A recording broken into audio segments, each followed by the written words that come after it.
Arabic میں زجر کا لفظ بھی اس کے لیے استعمال ہوتا ہے. تو تنہر کا مطلب ہے زجر، ڈانٹنا، جھڑکنا، بامحاورہ ترجمہ اس کا. اور نہ ہی آپ کسی سائل کو جھڑکیے، ڈانٹیے. اب اس کا مطلب یہ ہے کہ اگر سوال کرنے والے کی مدد کر سکتے ہو تو کر دو، اگر نہیں کر سکتے تو نرمی کے ساتھ معذرت کر دو، مگر اس کو جھڑکو نہیں، ڈانٹو نہیں. اور اگر سائل سوالی علمی، فقہی یا دین سے متعلق کوئی سوال پوچھے، ایسا شخص خواہ کیسا ہی جاہل، اجڑ ہو، خواہ وہ نامعقول طریقے سے ہی سوال کرے، اسے شفقت کے ساتھ جواب دو. علم کا زوم رکھنے والے بدمزاج لوگوں کی طرح اسے جھڑک کر دور نہ بھگا دو. اب اس آیت میں بتایا گیا ہے کہ سائل کو مت ڈانٹو. اکثر ہم لوگ مانگنے والوں کو دیکھ کر ہی ڈانٹنا شروع کر دیتے ہیں، بغیر کچھ جانے، اس کی صورتحال کو سمجھے بغیر ہی ہم بس اس کی ظاہری صورتحال کو دیکھتے ہوئے اسی پر جج کرتے ہیں اور پھر شروع ہو جاتے ہیں. تو اس آیت کو بہتر سمجھنے کے لیے ایک واقعہ آپ کے ساتھ شیئر کر رہی ہوں. 2007 کی بات ہے، سچا واقعہ ہے. اس آدمی نے خود بتایا کہ وہ اور اس کا دوست جو ہے وہ گاڑیاں ٹھیک کیا کرتے تھے. اس کے دوست کی ورک شاپ تھی. تو ایک دن اسے اس کے دوست کا فون آیا کہ فلاں گھر چلے جاؤ اور ان کی گاڑی ٹھیک کر دو، میں وہاں نہیں جا سکوں گا آج.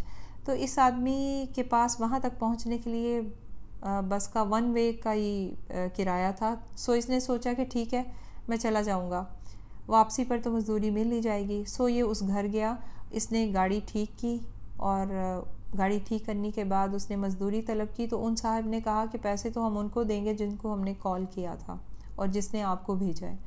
تو اب یہ شخص خودداری کی وجہ سے خاموشی سے چلا گیا اور بس سٹاپ تک پہنچا. شام ہو رہی تھی اس وقت، پیسے تھے نہیں. مسئلہ تھا کہ اب گھر کیسے جایا جائے. تھوڑی دیر ششو پنج میں رہا، پھر اس نے کسی ایک سے کرائے کے پیسے مانگے تو اس نے بے نکت اس کو سنا ڈالی. سو یہ پریشان ہو کے بیٹھ گیا وہیں پہ. رات ہو گئی تھی. اب بڑی ہمت کر کے اس نے پھر کسی اور سے مانگے تو اس نے بھی شرمندہ کیا کہ شرم نہیں آتی پیسے مانگتے ہوئے، ہٹے کٹے ہو، مزدوری کرو. تیسرے نے کہا اب کرائے کا بہانہ کر کے پیسے مانگ رہے ہو، شرم آتی نہیں ہے تمہیں. تو اب یہ شخص غم، دکھ، شرمندگی کی وجہ سے اس کی آنکھوں سے آنسو نکلنے لگے. خودداری پر بھی اس کی چوٹ لگی تھی. سو رونے لگا اور اللہ سے دعا کرنے لگا. ایک آدمی نے جب اس کو دیکھا تو اس کے پاس آیا، وجہ پوچھی تو اس نے کہا کہ بس آپ مجھے بس کے کرائے کے لیے پیسے دے دیں، میں کافی پریشان ہوں، میرے پاس پیسے نہیں ہیں. سو اس طرح اس نے وہ بس کا کرایہ دیا اور گھر واپس ایک عہد کے ساتھ آیا کہ وہ آج سے ہر بے بس کی جس طرح سے ممکن ہوگی مدد کرے گا. سو اس نے ہر مہینے اپنے اخراجات میں سے جتنے بھی 300، 200، 400 جو بھی روپے بچتے تھے، اس نے اپنے محلے کے یتیم بچے کو کاپی، کتاب یا کوئی سوٹ لے دیتا یا کسی بیوہ کی کوئی ضرورت پوری کر دیتا.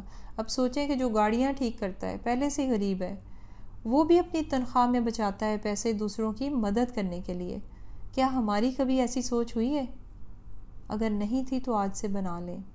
اور کبھی کسی سوال کرنے والے کو شرمندہ نہ کریں، کیونکہ وقت اور حالات کے مطابق کوئی بھی جو دیکھنے میں لگتا ہے کہ ہاں اچھا خاصا ہے، لیکن اس پر بھی کبھی کوئی بوجھ پڑ سکتا ہے، پریشانی پڑ سکتی ہے. جیسے ایک آدمی کے پاس کار ہے، گاڑی ہے، اور وہ کسی دوسرے شہر چلا گیا ہے. اب وہاں پر جا کر اس کی گاڑی خراب ہو گئی ہے، اس کے چوروں نے اس سے پیسے چھین لیے ہیں. اب وہ بھی مفلس نادار کی کیٹیگری میں شامل ہو گیا. اب یہ اگر کسی سے سوال کرتا ہے تو اب اس کے پاس کھانے کے پیسے نہیں ہیں، واپس جانے کے پیسے نہیں ہیں. تو اس کو صرف یہ نہ دیکھیں کہ گاڑی ہے، اس کے پاس اچھے کپڑے پہنے ہوئے ہیں تو یہ ہٹا کٹا ہے اور اس کو شرمندہ کرنا شروع کر دیں. کسی کا کاروبار ہوتا ہے، کاروبار ٹھپ ہو جاتا ہے، گھر نیلام ہو جاتا ہے، تو بس اس پہ قیاس آرائیاں نہ کریں کہ یہ تو بڑا امیر تھا، یہ ہے. اس وقت وہ مفلس ہے، وہ مسکین کی ڈیفینیشن میں شامل ہو گیا ہے. تو اگر وہ سوال کرتا ہے تو اس کا سوال پورا کر دیں. اور اسپیشلی جو اللہ کے نام پہ کچھ مانگتا ہے نا، تو خالی مت جانے دیا کریں، اس کو کچھ نہ کچھ دے دیا کریں. اگر دل نہیں مانتا کہ نہیں یہ پیسوں سے کچھ اور کریں گے تو کوئی کھانے کی چیز ہی دے دیں. آپ پیٹ تو سب کے ساتھ لگا ہوا ہے نا، تو کھانے کی چیز تو ہر کوئی کھا لے گا. تو یہ ایک بہترین صدقہ ہے. گھر سے جب نکلا کریں تو کچھ نہ کچھ جو بچا ہوا ہے، ایکسٹرا ہے، جیسے سینڈوچ بنا لیتے ہیں ہم، سالن بچا ہوا ہے، سلائس بریڈ پہ لگایا اور بند کیا تو ہم لے گئے. یا 2 آدمی آپ کے سامنے آتے ہیں، ایک تو بھیک مانگ رہا ہوتا ہے اور ایک جو ہوتا ہے کما کما رہا ہے، کوئی بیلون بیچ رہا ہے یا کوئی چپس وغیرہ بیچ رہا ہے، پانی بیچ رہا ہے، تو کیا کریں آپ کہ جو غریب بیچ رہا ہے اس سے کوئی چیز لے کے خرید کے تو وہ آپ فقیر کو دے دیں کھانے کی چیز. اس طرح سے دونوں کا بھلا کر دیا آپ نے. ایک کو تو اس سے چیزیں خرید کر اس کو کسب حلال کمائی پر انکریج کیا آپ نے، اور دوسرے کو بھی کھانے کی چیز دے دی، یعنی اس کا سوال بھی پورا کر دیا. اور اما کا مطلب ایک اور ہوتا ہے جہاں تک تعلق ہے، لیکن رہا جو ہے وہ زیادہ آسان ہے. یہاں پہ ایک اور مطلب بھی دیا گیا ہے لیکن. اما اور رہا یا جہاں تک تعلق ہے یا لیکن، جو آسان لگتا ہے وہ آپ یاد کر لیجئے. بنعمتی نعمت ربی کا اپنے رب کی. فحدث پس اس کو بیان کیجئے. ہا دال سا اس کا مطلب ہے بیان کرنا. حدیث آپ نے سنا ہوا ہے نا لفظ، تو حدیث کیا ہوتا ہے؟ کہی ہوئی بات. نبی محترم صلی اللہ علیہ وسلم کی کہی ہوئی بات کو کہا جاتا ہے. بامحاورہ ترجمہ، اور آپ اپنے رب کی نعمتوں کو بیان کیجئے. اب یہاں پر نعمت سے مراد وہ نعمتیں بھی ہیں جو اس سورت کے نزول کے وقت تک اللہ تعالیٰ نے اپنے رسول کو عطا فرمائی تھی، اور وہ نعمتیں بھی جو بعد میں اللہ سبحانہ تعالیٰ نے اپنے وعدوں کے مطابق آپ صلی اللہ علیہ وسلم کو عطا کی. اور حکم دیا جا رہا ہے کہ اے نبی صلی اللہ علیہ وسلم، ہر نعمت جو اللہ نے آپ کو عطا کی ہے اس کا ذکر اور اظہار کرو.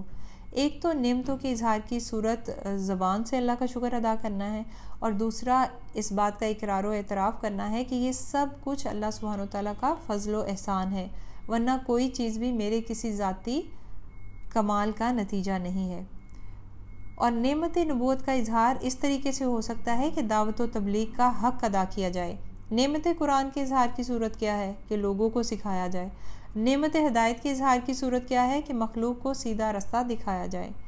نعمتوں کا اظہار پہن اوڑھ کر اللہ کا زبانی اور عملی شکر ادا کرو، یہ کہا جا رہا ہے. اللہ کے احسانات کا دوسروں سے ذکر کیا جائے. تو ہمارے لیے کیا لیسن ہے اس میں؟ کہ شکر کی عادت اپنائیے. شکر نعمتوں کی حفاظت کرتا ہے، اور ناشکری نعمتوں کے زوال کا باعث ہے. اللہ سبحانہ وتعالی ہمیں شکر کی توفیق عطا فرمائے، آمین، اور نعمتوں کے زوال سے بچائے، آمین ثم آمین. جزاکم اللہ خیرا کثیرا. السلام علیکم ورحمۃ اللہ وبرکاتہ. سبحانک اللہم و بحمدک، اشہد ان لا الہ الا انت، استغفرک و اتوب الیک.